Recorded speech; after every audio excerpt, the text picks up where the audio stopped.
Hello, and welcome to the book launch of Chronic, a sick novel written by yours truly, Paul Lima. This is a picture of the cover of Chronic, and you will understand why it's the cover of Chronic as we read from the book. But first I want to tell you that this book is dedicated to my wife Lynn, who has been with me in sickness and in health, but for the last 7 years mostly in sickness. As I will soon tell you, I have multiple sclerosis. This book is also dedicated to MS warriors everywhere, to other chronically ill folks, and to those with any malady that knocks them off their feet. And a quote that I particularly liked: "What defines us is how well we rise after falling." I think anybody who is chronically ill can tell you that they identify with that quote. A little bit about me, about the author. Based in Toronto, Ontario, Paul Lima, that's me, has worked as a writer and business writing instructor for over 35 years. He has run a successful freelance writing and business writing training business since 1988. This is the second novel published under his name. The first one is called Jerry. He has also written a collection of short stories, Rebel in the Back Seat, and a third novel published under a pseudonym. I can't tell you the name of that novel. If I tell you the name, I'd have to kill you. In addition, he has written over 20 nonfiction books, mostly about writing, which is what I have done most of my working life, but also one about MS, and a memoir on his life as a writer. For more information, to read about my books, to see the book titles, and literally you can click on them and read about them, visit paullima.com. You'll see a link to my books. If you do have any questions or want to make any comments about today's reading, you can email Paul, mslima@gmail.com. So the characters in Chronic. The main characters are four people with various maladies. Paul Lima, multiple sclerosis. He's a former motivational speaker. He's also a freelance writer, and he's a painter. Deena Troy has Parkinson's disease. Deena is a renovator looking to expand her business. Albert Booth has cancer, lung cancer. He's in remission. He's a former nurse, and he ends up working with Deena. Instead of healing people, he begins to heal homes and rooms and that. Bolton Lewis is a paraplegic, former sprinter, website designer, tries out for wheelchair races. And some minor characters: Martha and Geneva. They become the landlord, as you will see, and that's Martha and her daughter Geneva. Kualina is the ex-wife of Paul. Santali, the ex-partner of Bolton. Gilbert Lyon, ex-husband of Deena. Reggie Troy Fromm, Deena's son. Harold Recon, contractor Deena works for. Nadir Knight, human resources with Canada One Bank. And there are various doctors and even some Toronto Raptors in the book. Fictional names.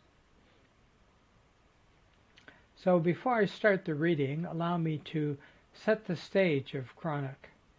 Chapter 1, Paul and Deena find a flat they can't afford. It's been renovated for disabled people. They really like it. Albert and Deena come and view it next. They can't afford it either, but they really like it. The four folks decide to move in together with Martha's blessing. Martha is the landlord. So they find a flat, they really like it. The only way they can afford it is to move in together. And you will see if you read the book some of the complications of four people moving into a 3-bedroom flat. Chapter 2 is Moving Day. Our main characters move into the flat with help from former partners and son, Reggie, Deena's son. There's a whole lot of people moving them in. And then, of course, they order pizza. What I'd like to do now is to read sections from the book, and you get to read along because you will see them on screen as well. Hi, I'm not going to read you from the beginning to the end. I've told you what chapter 1 and 2 are about, but here is a section from chapter 2. Bolton types away on his laptop while Paul taps on his phone keyboard and squints at his screen. "Damn it all," he says. "Everything okay?" asks Bolton, looking up from his laptop. "On my website, I say that I'm taking some time off from motivational speaking," or words to that effect. "But I just received an email from a previous client, Nadir Knight in Human Resources at Canada One Bank. He asked me if I'd like to motivate some young entrepreneurs, clients of the bank, at a conference that Canada One is hosting." Paul looks down at his phone. "In about 6 months." Paul pauses and sighs deeply. "You have to understand, I used to live for stuff like this." "As I did for running." "Exactly. You understand. It's why I haven't taken down my website and haven't called old clients to let them know I'm no longer in the speaking business. Now I have to tell Nadir I can't take on the engagement. I hate turning down work. I'll give it a day and then tell him. That really sucks, as I'm sure not being able to run does." "True that." "Out of curiosity, and tell me to back off if I'm out of line, have you given up totally on athleticism?" Bolton taps the wheels on his chair in reply. "That's a given. But what about para-events, the Paralympics even?" Bolton shrugs, exhales, and purses his lips. "Not something I've thought about. I mean, I had to recover from the accident just to get into the chair, and then there was parting with my girlfriend, and then finding a place to live. I'm a business graduate from the University of Toronto. I had a job in website design and social media promotion with a company that supported my running and gave me time off to train and compete. I guess now I'm just focused on finding a job, any job, so I can pay my rent and contribute more to our grocery fund. Again, if I'm not out of line, talk away, I don't mind. You said you didn't get an insurance settlement because you caused the accident, but aren't you on some kind of disability salary?" "No insurance and no disability. The company I work for let me go, and I don't blame them under the circumstances.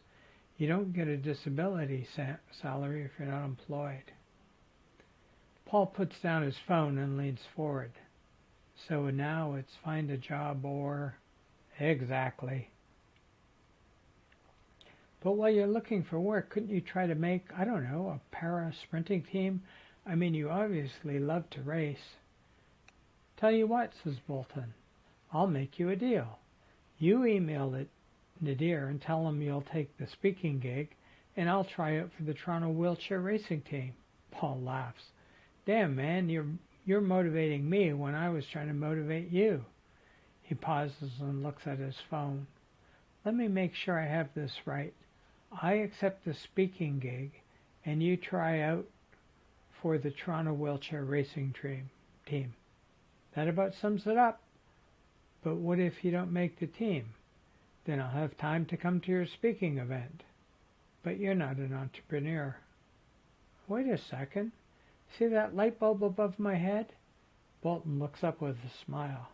"Let's say that I see it. Why is it on?" "You create websites and no social media. You shouldn't be looking for a job. You should be using what you know to sell your skills. You can make your own work in an entrepreneurial manner, and then come to the talk. So here's the deal, if interested. I accept the speaking gig, which means I do the talk. You try out for the racing team and start a website design and social media marketing business." "That's quite the light bulb," says Bolton. "You said you weren't going to reply to Nadir for a day." "Correct." "Okay, let me look into a few things and I'll get back to you with how you should reply based on some research I need to do." Paul holds out his hand to shake hands with Bolton. This is post-pandemic, so people still are not touching. You're on. Now, if you don't mind, I'm going to my room to set up my painting paraphernalia. I feel a picture coming on, although I may pass out first. And I have some research to do, and some calls to make, one in particular. Moving on to Chapter 3, again, I'm just reading excerpts from the book Chronic. Over dinner, as people are spreading Parmesan cheese on their pasta and filling their glasses with ginger ale or water, Paul suggests that they get to know each other more formally. We take turns talking about ourselves, our issues, what we do or no longer do, for 5 minutes or so. Everybody agrees, so Paul asks, "Any volunteers to go first?" Albert swallows a forkful of pasta. "No time like the present," he says, clearing his throat. "All right, Albert, the floor is yours," says Paul, to laughter around the table. As you know, I was a nurse, and I now have lung cancer, or am in remission from lung cancer. When or if it will return, nobody knows. And by the way, keep on eating while I talk. To demonstrate his point, Albert takes another forkful of pasta. Everybody digs into their pasta. "Good point," says Paul as he reaches for the Caesar salad. "I'm being watched closely to see if the cancer becomes active again, and I'm on maintenance chemotherapy to help thwart its return. I love nursing, or helping to fix people, as I called it, but I've had to go on medical disability leave. Even though I'm in remission, I'm still on leave. My strength and stamina aren't what they used to be. But I have some disability money coming in, and if I do another job with Deena, I'm going to insist on at least minimum wage." "You're on," Deena agrees. Albert takes another mouthful of pasta and chews it down. "Oh, and there was my relationship with Leon. We had just moved in together when I was diagnosed. I told him he should find somebody healthy. He agreed at my prodding. He did what I probably would have done had this shoe been on the other foot." Albert reaches for the salad. "A final thought, pet peeve. People who say, 'You look good,' as if it means I'm fine. I feel like crap even in remission. I have cancer. The maintenance chemo takes it out of me. Looking good has nothing to do with what's going on in my body." And that's about it. "People saying you look good drives me crazy too. It feels dismissive," Paul chimes in. "Ask me how I'm doing. Don't tell me how I look, as if you are denying how I am." "So true," agrees Deena. "Anyway, thanks, Albert," says Paul. "Next?" "Well, since my new workmate went first, I should go next," says Deena. She takes a sip of ginger ale. "First off, I must say that Albert knows his way around a saw and hammer and nails. The deck we worked on is in place and as sturdy as it should be. We go back tomorrow to varnish it, and it's job done." Deena clears her throat. "Where to officially begin?" she asks. "As you know, I have Parkinson's, and my hands and arms often shake. My son Reggie, whom you met on moving in day, has been working with me on housing renovations and other construction work. He injured his ankle, so Albert is filling in, admirably, I must say. When my son comes back to work, I hope the three of us can bid on larger jobs and finish the smaller ones faster." Albert lifts his glass of water in Deena's direction in a toast. "Oh, and I told Albert, so I should tell all of you. For my summer jobs, I worked in construction and renovation.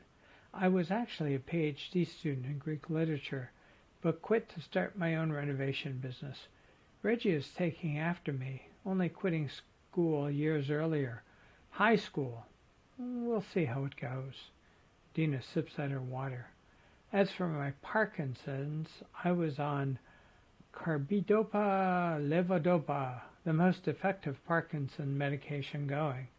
However, I experienced nausea. Instead of shaking violently, I'd shake less violently, feel dizzy, and puke. Pick your poison. In addition, after several years as my disease progressed, the benefits from carbidopa levodopa became less effective, but the side effects remain, which is why I'm on nothing but fate right now. Deena takes another sip. Let's see, she continues. My ex emotionally left me around the time I lost interest in sex. I just could not flail about panting sensually any longer. But I don't blame him. He deserves a life. At least we got a son out of our relationship. Reggie is living with Gilbert, and Gilbert and I are mostly civil, if not a bit frosty towards each other. He can be a bit of a jerk at times, although I may be biased about that. Everybody laughs and Deena pauses to munch on some Caesar salad. This is incredible dressing, Paul. Garlicky and creamy, too. She takes another bite, chews and swallows. Medication is strange. I mean, you break your arm, the doctors mend it and give you some painkillers. In 6 weeks or so, you're playing catch. With cancer, I presume you need the chemo, or you die. You put up with the side effects. It's why I shaved my head, what was left of my hair, says Albert with a chuckle. But chemo isn't always a cure. As with Parkinson's, the meds are a crapshoot.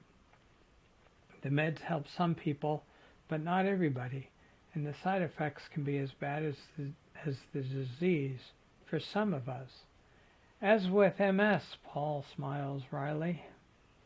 Similar then, says Deena, as she rolls the last forkful of pasta on her plate.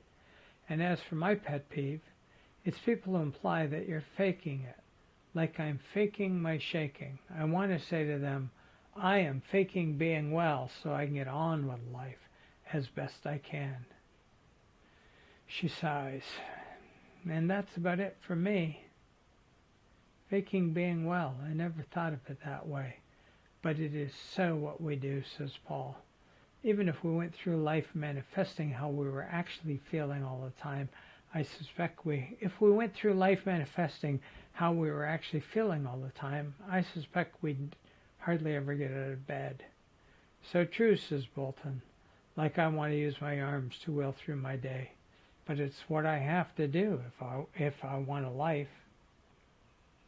Do you want to keep talking, Bolton, says Paul. Not that I'm saving the best for last. Bolton takes a drink of pop. His plate is cleared of pasta and salad. Okay, I'll go, he says. First off, I want to thank you for letting me become your roommate. Worked out all around, says Albert. Bolton toasts him with his ginger ale. As I've mentioned, I was trying out for the Canadian Olympic sprint team and lost the last race of the indoor season. I drank and did coke and smashed up my car. I'm in a wheelchair, but you should see the light post I took out. He pauses. There is mild laughter, and he continues. At least I can say I did not kill or injure anybody other than myself. I no longer drink or do drugs, not just because I can't afford alcohol or drugs. Being in this chair is bad enough. I am determined to ride it sober. Bolton sips at his pop. In other news, Paul has issued me a challenge. I'll let him talk about what I challenged him to do, but he suggested that I try out for a wheelchair sprint team. Tryouts are coming up next week. Instead of looking for a job, he wondered if I might be able to sell my website design and social media marketing services. I have my first client, non-paid. I'll be creating and promoting a website for Centelli, whom you met on moving day. Centelli and I are no longer together. I told her she had to get on with her life, but we remain friends. I don't know if this is a good thing or not. If she's not getting on with her life without me, I don't know if this is a good thing or not, if she's not getting on with her life without me. But we really dig each other, so friends we are. Anyhow, she makes dripless scented candles that we'll try to sell online. I'm building a website for her. When that is done, I'll use social media to promote it. If that works, if she sells some candles, she becomes the first client success story I'll put on my website, which I have to build. Bolton pushes back his chair from the table and stretches his arms up, working out a kink in his back. You okay? Asked Paul. Just a kink, happens a fair bit when your body's motion is limited. But I work through them and work them out, he says. My pet peeve. People know what happened to me and still ask, when are you getting into the chair? 1, never, and 2, never is not something I want to think about, but thanks for asking. And with that, Paul? Paul pushes his empty pasta plate towards the middle of the table.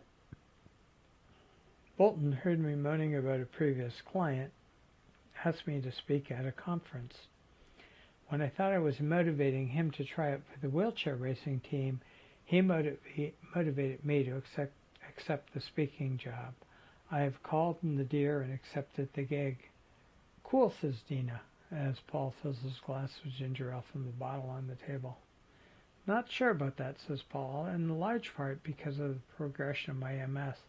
I've gone from relapsing remitting multiple sclerosis, or RRMS, the most common type of the disease, to secondary progressive, or SPMS, where you get hits that don't always go away. I guess my MS lesions are spreading or multiplying or doing whatever they do to make the disease progress.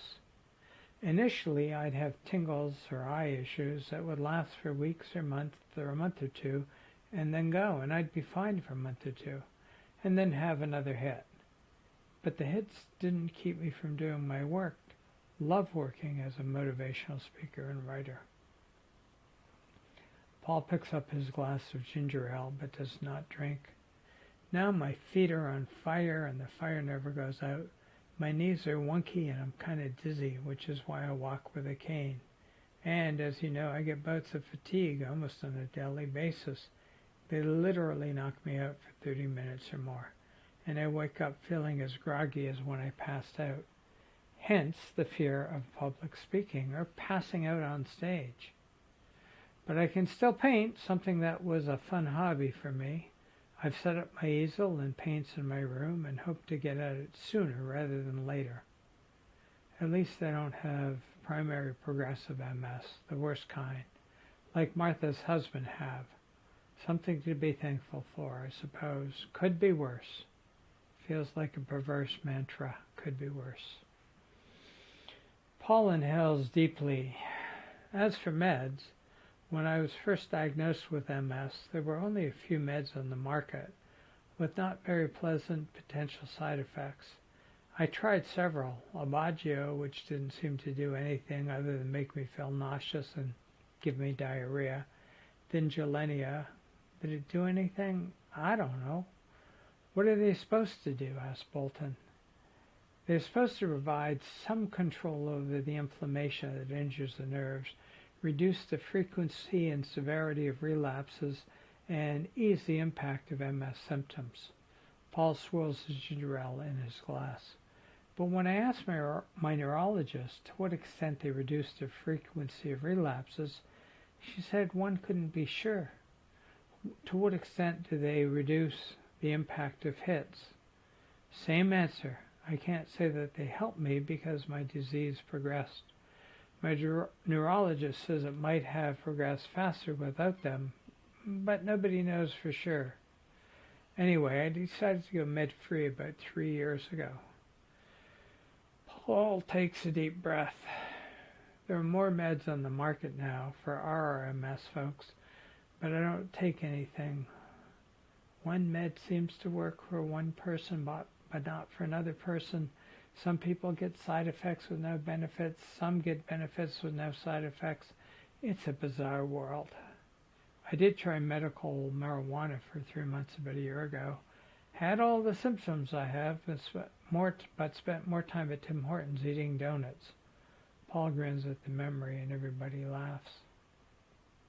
Albert says, I take CBD oil before I go to bed. It's made from marijuana, but with the THC, the element that gets you high, removed. It seems to relax me and helps me sleep, but sure as hell isn't going to cure me.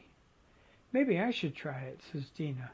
From what I've heard, it can't hurt, and if it helps, happy to let you try mine, says Albert. And maybe I should try the Walls Protocol diet, says Paul. It seems to have helped some people with MS, but not everybody. However, it hasn't hurt anybody, unless you count the increased cost of food and the complexity of making it.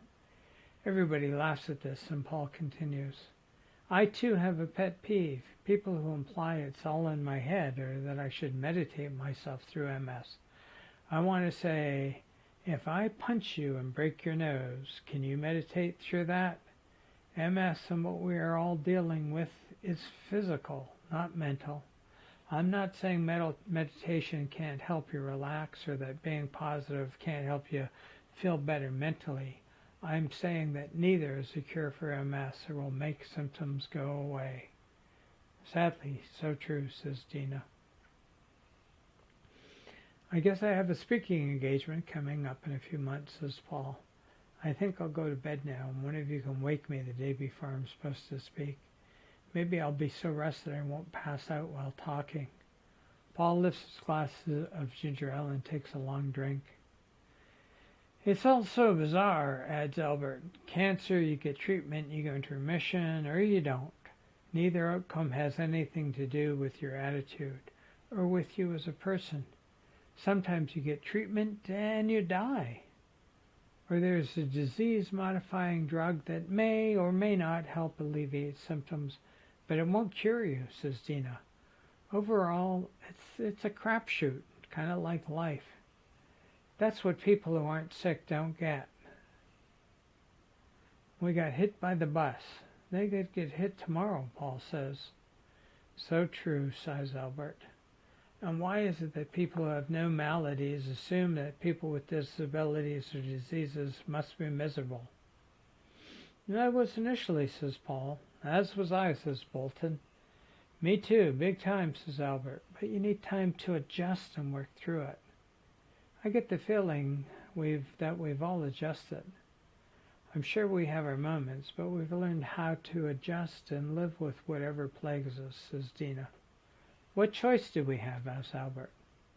I guess we can't choose to not adjust, Bolton states matter-of-factly. No longer my choice, but it is an option. And people who are well can be even more miserable than we are, Paul points out, to which his roommates nod in agreement. And with all that in mind, who wants pecan ice cream for dessert, asks Bolton. Definitely not on the Walls diet, says Paul, but neither am I yet, so I'll take a healthy scoop.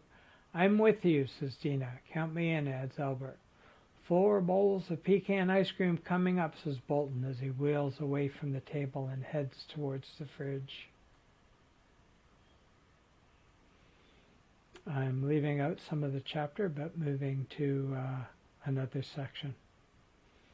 Paul has an appointment with Dr. Jan Wong, his St. Mike's MS Clinic neurologist. As usual, the appointment is several weeks after he's had an MRI to check on how his lesions are progressing on his central nervous system. How are you doing today, says Dr. Wong, a tall, thin Asian woman with straight black hair cascading over her shoulders. You're the doctor, you tell me, Paul says with a laugh. Dr. Wong smiles. Let's start with your MRI results. Let me guess, I have MS. Dr. Wong ignores him and points to various spots on his MRI results displayed on the computer screen on her desk. Several of your lesions have diminished in size. Several have grown. Others are static, and you only have one new one, but it's relatively small. Dr. Wong, I don't mean to interrupt you, but I have to tell you something, Paul says. His neurologist nods. This is my last visit. Why is that? I've been coming here for over a decade. We tried medication to help me, and I had a horrible reaction. We tried another one, and maybe it increased the time between hits and severity. We don't really know, do we? It can be difficult to tell, but you did well for several years. Still, I've moved from RRMS to secondary progressive, haven't I? I get hits and some of them don't go away, a sign of SPMS. Your self-diagnosis is not for sure. Dr. Wong, you have a lovely bedside manner and my sympathy. Sympathy? You are unable to tell anyone with MS that they are getting better or will be cured. I'm off meds because we don't know that they worked. We don't know that they caused other issues. We know that they caused other issues. I've been thinking about trying the Wahls protocol diet. It won't hurt you, but it's not a proven solution. It is undergoing tests as we speak. Paul holds up his hand. Nothing is proven, and Wahls will hurt me, forcing me to give up ice cream, which isn't on the diet. Dr. Wong laughs nervously. Can you give me one medically solid reason for having annual MRIs and then coming to see you? Dr. Wong hesitates. We get to see how you're doing, how you're progressing, she says. I'm doing, excuse my language, shitty.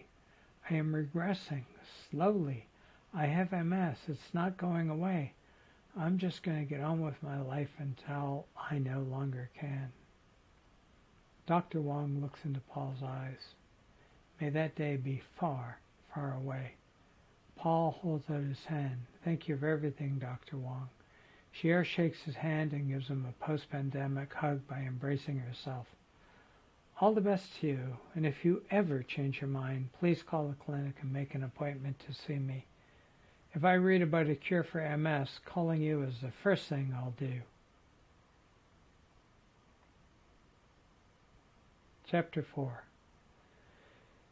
That morning, over a breakfast of shreddies and orange juice, Paul is rubbing his eyes. Problem? Asks Deena as she fills her bowl with cornflakes. My optic neuritis is flaring up. Again, it's always different. Today I can look at you and make your head disappear with a black spot that's in my right eye. Paul laughs. But more than enough about sickness and symptoms. Who is doing what today? He asks his roommate. Albert and I, if you're up to another day, another dollar, Albert, are starting a new painting job for Harold, Deena says. At the end of the day, we have to go see a house that needs its basement refinished. Mostly drywall, taping, and painting. Harold wants me to quote on the job. I'm up to it, although I thought Reggie would replace me when he came back from his ankle injury, then his camping trip. But we seem to work well together. If we lend the basement rental, there'll be even more work. Deena scoops up a mouthful of cereal. I'll be finishing Centelli's website, making it an e-commerce site so she can sell her candles online. Then I have to start the social media promotion and optimize it for search engines so that it shows up when people search for candles, dripless candles, and other related terms. Search engines, plural? What is there besides Google? Asks Albert. Google is the largest search engine by far, but there is Microsoft's Bing and several others. You want to be in all of them. Hey, says Deena, what would it cost me? Hey, says Deena, what would it cost me to get a set on the web? If I could bring in business without going through Harold, I'd make more money per job. I need a couple of clients for my website, which I have started, so I'd build you a 3-pager. Homepage about your company, a page of pictures and testimonials for work you've done, and a contact page. All for a testimonial to my amazing ability that I could put on my site with a link to yours. All you'd have to do is pay for the domain name and an annual hosting fee, maybe $100 in total for 1 year. A deal like that? You're on. I have pictures jobs that I've completed and should be able to dig up a few testimonials. Have you got pictures of the work you did on my old house? If so, I'm your first testimonial, says Paul. You write it and I'll sign it. If you don't have pictures, I'm sure Quilina will let you take some shots. You're on, says Deena. What about you, Paul? Asks Albert. I have to email Nadir a few questions, nail down the exact date and time of the speaking gig. He's been sorting that out.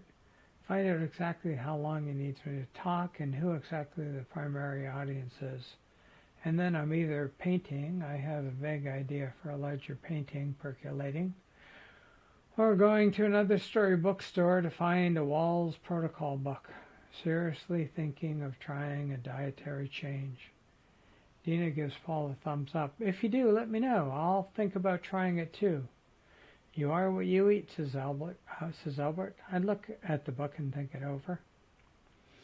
I know I should say something inclusive here, says Bolton. He takes a mouthful of Shreddies. But we just bought so much stuff. I'm sure that it's not on the Walls diet. I wouldn't ask any of you to go on the diet with me. Hell, I'm not even sure if I'm going on it. If I do, it will be after I finish my share of the licorice we just bought and a couple of other delicacies we have that I suspect aren't on the diet. Everybody laughs and Deena picks up her dishes and gets up. Shall we start the day? She asks Albert. I'm with you, Albert replies, pushing away from the table and putting his dishes in the dishwasher after Deena. Remind me to tell you about some tax stuff you need to know now that you're a freelance renovator. That is, if you're going to report what I pay you, says Deena. Always honest come tax time, says Albert, paranoid about being audited. Render unto Caesar, a healthy attitude, I'd say. But not a penny more than you owe, Paul chirps in with a laugh as he loads his dishes in the dishwasher. Let the day begin. Bolton sits at the table for a while and says to the room that is empty, Wheelchair racing. I forgot to tell them that I'll be trying out for the Toronto team in a couple of weeks. He laughs at how he forgot to mention that, picks up his dish, spoon, and glass, wheels over to the dishwasher and loads them in. He rolls into the living room and opens his laptop to see if Santelli has sent him the final pictures of some new candles she wants featured on her website. She has. I guess the day has truly begun. He then closes his laptop and stares at the wall for a moment before he begins to tear up. He inhales deeply and wipes at his eyes with the sleeve. Purpose. I never thought I'd feel that again. A few minutes later, he reopens the laptop and starts to work. That evening, over a macaroni and cheese dinner prepared by Albert, Tall tosses out a question. I'm just curious, what were folks like when first diagnosed? Or in your case, Bolton, when you first realized the wheelchair was your home for life? Oh man, replies Bolton, I was a mess. I wanted to do cocaine again, even though that was put me in this chair, and I don't know how Santelli put up with me with my anger and depression.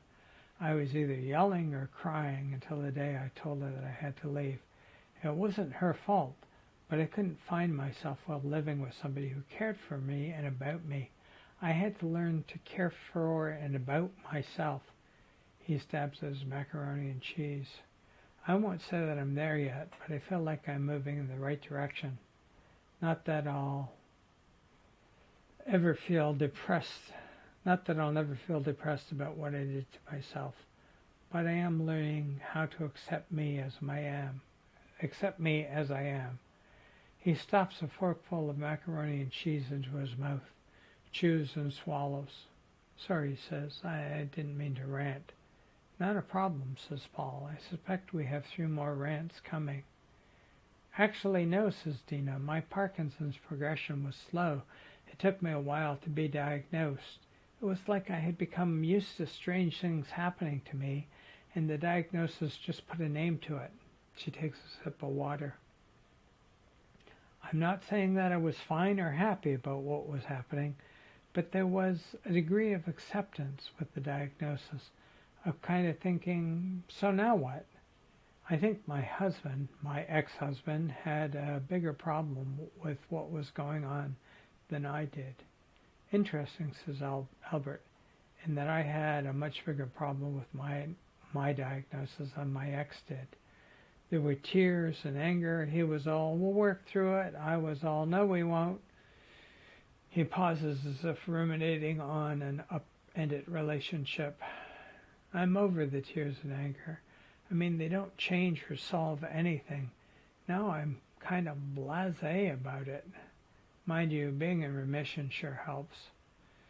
At that, there's laughter around the room. You, Paul, says Albert? You know, I asked the question, but now I'm not sure I want to answer it. He sniffs and wipes at his nose. Is it okay if I pass? Albert reaches across the table and pats Paul's hand. You're better than you were, he says softly, even if you don't feel like it today. Amen to that, says Bolton. Agreed, Deena nods. Thanks, folks. They all begin to eat their macaroni and cheese again, in contemplative silence. And now a bit from Chapter 5. Paul is in his room, staring at his painting. He squirts red on his palette, picks up a brush and creates a lopsided, jagged red splotch on his canvas over much of the background. The red splotch is working for him, but he feels something is missing. He knows that when he does not know what he should do in a situation, the best thing he can do is walk away or mentally move away. He opens his laptop and does some preliminary Google research on how young entrepreneurs think. After a while, he heads into the kitchen to make himself a peppermint tea. He returns to the bedroom with his steaming mug. He looks at his picture again, briefly, and turns his back on it. He fires up his word processor and reviews the assignment details of an article, How to Promote Independent Contractors, that he is writing for Construction Management Trade magazine. This is a one-word article, he says. Money.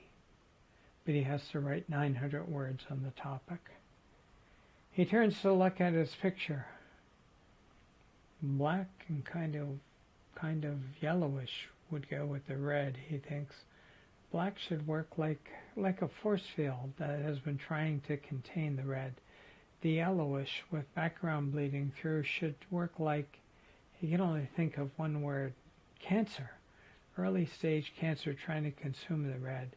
He puts out a tube of deep black and one of light yellow. He takes out his palette and several brushes of different widths, but he does not dab any paint on his palette.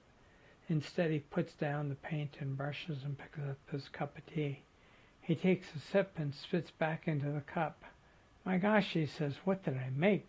He thinks he's made a cup of tea using some strange flavor one of his roommates has purchased. He puts down his cup and picks up his laptop. 900 words. You can write this in your sleep. Get a shitty first draft done and then maybe you can paint. He lifts his fingers over his keyboard and begins to type. Skipping a bit in the chapter, moving on to another section. The roommates sit down for dinner, a cauliflower soup that Albert has made. Paul takes a sip of water and immediately spits it back into his glass. Folks, I think the water's off. He sniffs at his water. Mine smells okay, says Bolton. As does mine, says Deena. Paul sniffs his water again. Mine smells okay, but taste it. Bolton each take a sip. Tastes fine, Bolton says, and Deena nods. Try the soup, Albert says to Paul. Paul tries the soup and grimaces. Sorry, Albert, I'm going to have to pass on your soup. But it's delicious, says Deena. I'll have your bowl too. Paul passes Paul some unbuttered bread. Take a bite. Paul bites. My gosh, awful. You've just self-diagnosed. What do you mean, Paul asks Albert. The water, soup, and bread are fine. Your taste buds are off. The tea. Paul gets up and runs into his bedroom. Somebody taste this. Bolton volunteers. Peppermint. Cold, but tasty. It doesn't taste like crap?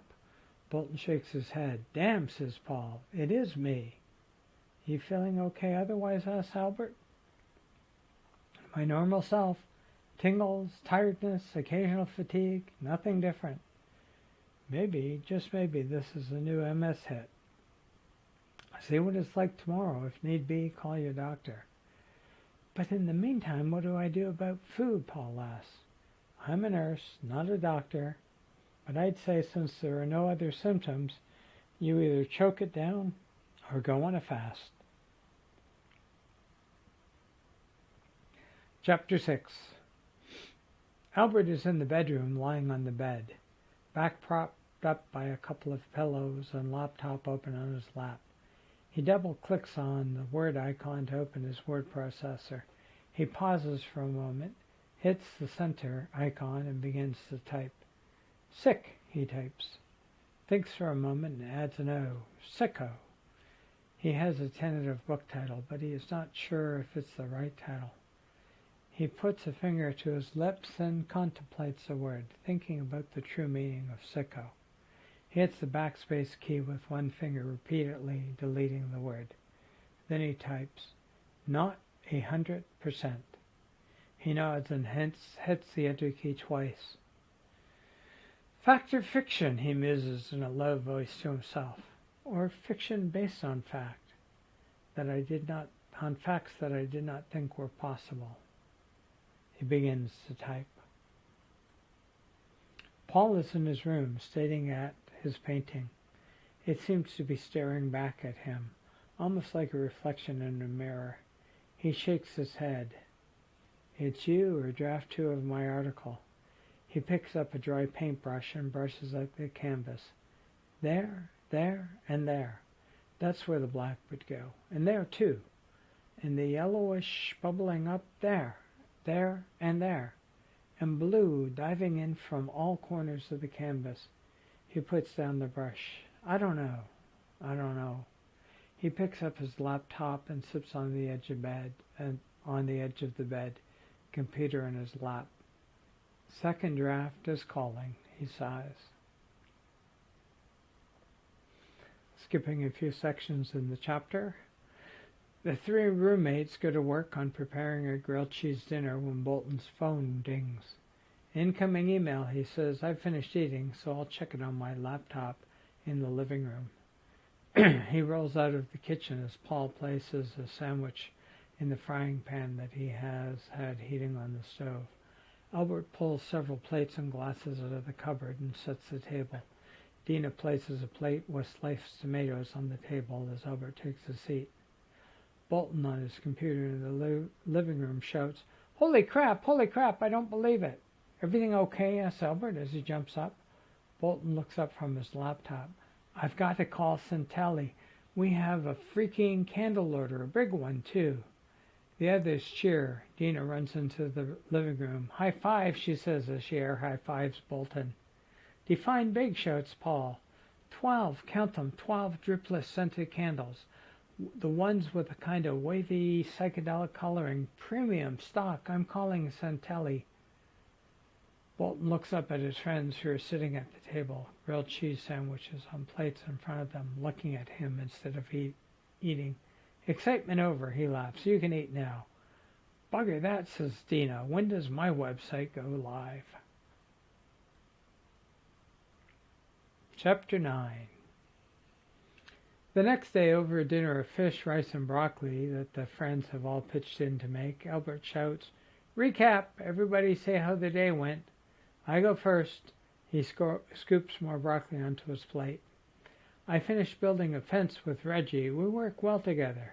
We work hard together. It's a mighty fine fence. Tomorrow we stain it. Why didn't I say built it with Reggie and Deena? Deena, your go. Deena chews and swallows a mouthful of fish. Did you mention my name because you want the others to think I was slacking off? She laughs. I converted one email request for quote into a deck building job. I need to do a bit more research before I quote on the other request. And earlier this evening I received another request for quote from the website. Bolton, I'm going to have to ask you to back off from promoting my site until I get a bit more organized. I haven't been doing squat. I've been doing squat to promote your site the last while, so search engines are now driving traffic your way. I was focused on trying out for the wheelchair racing team. Made the quarterfinal heat before crapping out, as you know. But, says Paul, I've been asked to try out for the Toronto wheelchair basketball team, so I have to head up the street to the schoolyard tomorrow to shoot a few hoops after I buy myself a basketball. Sorry about the racing team, says Deena, but way cool about the basketball tryout. Paul, asks Albert. I watched Bolton do well, but not well enough at the wheelchair racing tryouts. I haven't told him this yet, but I called Nadir. About your talk to Canada One entrepreneurs, asked Deena, not sure what Paul means about the relationship between Bolton's race and the call to the bank. Canada 1 is the official bank of the Raptors, Toronto's basketball team, in case anybody here isn't sports-minded. Unless he objects, Bolton isn't going to the schoolyard tomorrow to shoot hoops. We're going to the Air Canada Centre, home of the Raptors, to shoot some hoops with a few Raptors before their practice, as long as Bolton wants to go. Say what? Screams Bolton. Are you shitting me? I'll take that as a yes, says Paul. I'm not sure, says Bolton. Yes, Paul, Albert, and Deena shout in unison. Skipping a few elements of the chapter. If you folks have a moment, I'd like to show you something, Paul says. If there are no objections, I'd like to hang what I've got here someplace in this room. He turns the painting facing out and pulls back the wrap so the roommates can see it. Cool, says Deena. Marvelous colors. Self-portrait? Sorry, Paul says, surprised by the question. He turns the painting back so he can look at it again. I guess it's fair to say there's a bit of each painter in every painting they do, but self-portrait? Yeah, I see it, says Albert. You guys are shitting me, says Paul. The MS is trying to hold you in, but you're breaking free, as I see it, says Bolton, and it's boiling up in spots, kind of like lava, a volcano that could explode at any time, adds Deena. But you're working to dodge the lava, Albert continues. And your health is trying to help you, says Bolton, but it's being blocked by the MS. I see your physical, emotional, psychological, and intellectual help fighting for you, trying to break through your MS, adds Deena. You have painted Paul, a decent person dealing with his issues, says Bolton. Really? You see that? asks Paul. He places the painting on the arms of an empty chair and steps back to look at it. What you see, what I have painted, I sort of see it now. Holy crap, what I've painted is a portrait of all of us. Bolton wheels around Paul so he can get a better look at the painting. Deena and Albert get up and stand behind Paul. Deena steps back from the picture. Yes, it's a group portrait. Everybody laughs, and then Paul says, damn it all, it's more than that. This painting is my talk for Nadir's entrepreneurial conference. I've been painting my talk, not writing it. He picks up his painting, fools around with it, and heads back for his room. Thank you so much, folks. I needed you to see what you saw so I can move beyond what I saw to see more clearly what the painting is saying. Your talk? I don't see it, says Bolton. I see you and even us, but not a talk to entrepreneurs. How is it your talk, asks Albert. I think I get it, says Deena, think being the operative word. Tell us, says Bolton, how is it your talk? You're all going to be at the talk, says Paul. You, Bolton, in the audience, and you two backstage to come pick me up when I fall over. If you fall over, Deena replies. Which you won't, Albert chips in. But we'll be there, like your entourage. Paul pauses outside his room. You can hear how this is my talk then, because I still have to translate the painting into words. Painting in hand, Paul enters his room and closes the door. Hey, I thought you were going to hang it in the living room, Deena calls after him. Paul's voice comes to them from the bedroom. Sorry, folks, it's research now. I need it beside me when I write. And as you can see, sorry, I am trying to get my slideshow up and running. And as you can see, this is the cover of Chronic, a sick novel. It is also Paul's painting. It is a portrait of the four of them, and it becomes the basis for his talk to the entrepreneurs. If you want to know how that happens, you have to buy the book.